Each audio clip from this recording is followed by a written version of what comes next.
चमू से online class में आपका स्वागत करती हूँ। आइए हम संधि प्रकरण में आज विसर्ग संधि पढ़ते हैं। विसर्ग संधि जिसका चिन्ह हम इस तरह से लिखते हैं विसर्ग। देखिए विसर्ग संधि के मुख्यतः हम 3 भेद पढ़ेंगे। उत्तु संधि, दूसरा है ऋतु संधि और तीसरा है सत्व संधि। दोबारा से देखिए विसर्ग संधि। विसर्ग संधि के मुख्य 3 भेद हम पढ़ने जा रहे हैं।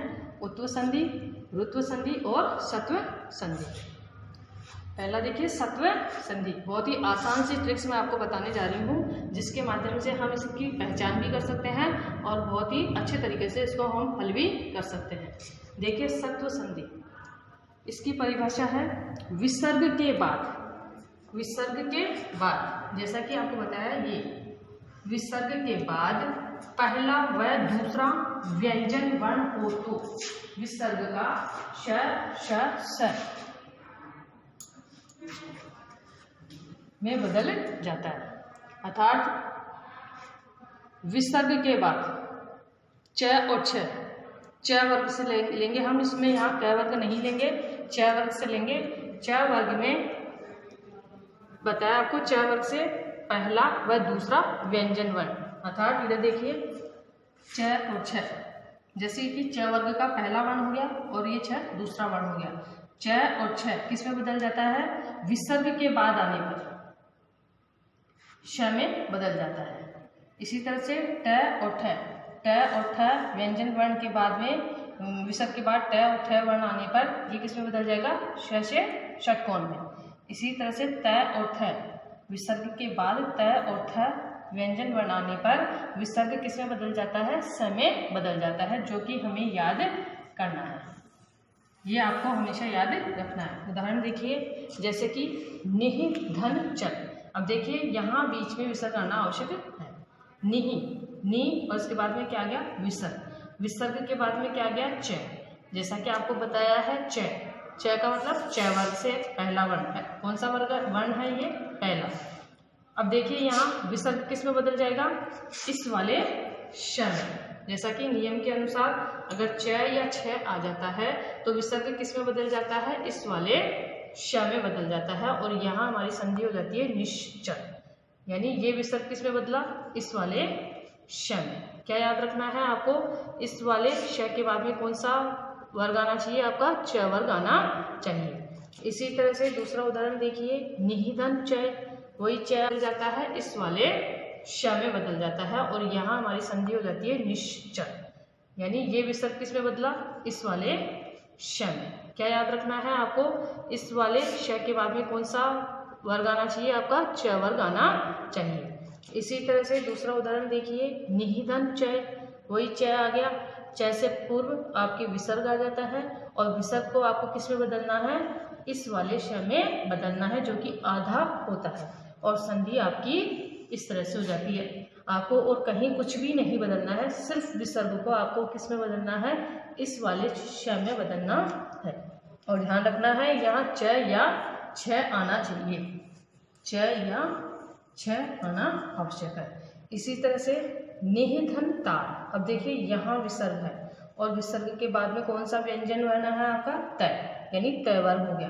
अब त वर्ग से पूर्व विसर्ग आने पर यह विसर्ग किस में बदल जाता है? नियम देखेंगे आप, त या थ, त और थ किस में बदल जाता है? स में। त या थ से पूर्व विसर्ग किस में बदल जाएगा? इस वाले स में। तो यहाँ आके ये विसर्ग किस में बदल गया?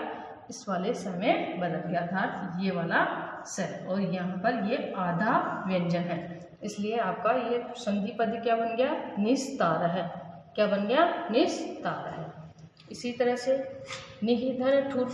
अब यहाँ देखिए कौन सा वर्ग है? ये ट वर्ग है, ट वर्ग। और ट वर्ग में भी आपका कौन सा आना चाहिए? पहला और दूसरा व्यंजन वर्ण आना चाहिए। अब ठ से, ट या ठ से पूर्व विसर्ग किस में बदलेगा? आपके नियम के अनुसार इस वाले श में बदल जाता है, जो कि आपको व्यंजन संधि में भी कई बार इसके उदाहरण बताए हैं।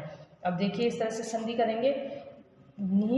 नी आ गया, नी के बाद में विसर्ग आ गया, विसर्ग का आपको इस वाले श में बदलना है, जो कि आधा वर्ण है, और इसके बाद में ठुर ऐसे कैसे आ जाता है। तो इस प्रकार से ये आपके सत्व संधि के उदाहरण। और इसी तरह से आपको अन्य उदाहरण भी आपको उत्तर पुस्तिका में करने हैं।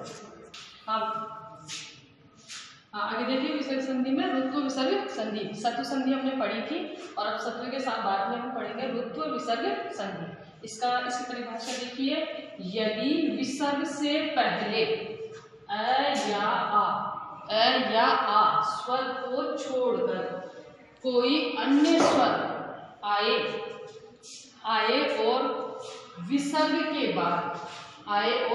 के बाद कोई स्वर अथवा सघोष वर्ण, यहाँ ध्यान देंगे हम, सघोष वर्ण कौन कौन से होते हैं हमारे प्रत्येक वर्ग। आगे देखिए हम विसर्ग संधि में तीसरा मुख्य भेद पढ़ रहे हैं, उत्व संधि। उत्व संधि की परिभाषा क्या है? ए धन विसर्ग, धन ए। इसको आप अच्छे से समझेंगे, यानी कि प्रथम पद के अंत में क्या आना चाहिए? ए आना चाहिए, ए ऋस्व ए आना चाहिए, और उसके बाद में क्या आना चाहिए? विसर्ग आना चाहिए, और उसके बाद में जो उत्तर पद होता है उसके पूर्व में भी क्या आना चाहिए?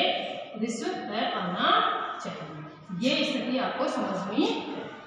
इसके बाद में सघोष, यानी ये ए और ए अथवा सघोष वर्ण आना चाहिए, जो हमने पूर्व में इसकी बात की थी। सघोष वर्ण कौन कौन से हैं हमारे? तीसरा, चौथा, पांचवा वर्ण प्लस आपके अंत स्तर वर्ण और हो तो अह।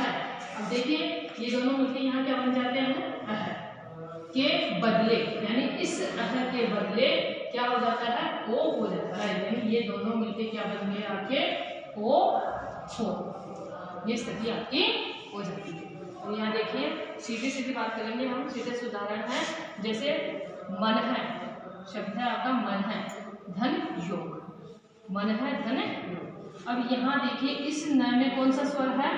ए, और इस ए स्वर के बाद में क्या है? विसर्ग, यानी ये स्थिति कौन सी हुई? ये वाली, ध्यान देंगे आप, ये वाली स्थिति यहाँ है, यानी विसर्ग से पूर्व क्या आना चाहिए? आपके ऋस्व ए आना चाहिए। क्या आना चाहिए? ऋस्व ए।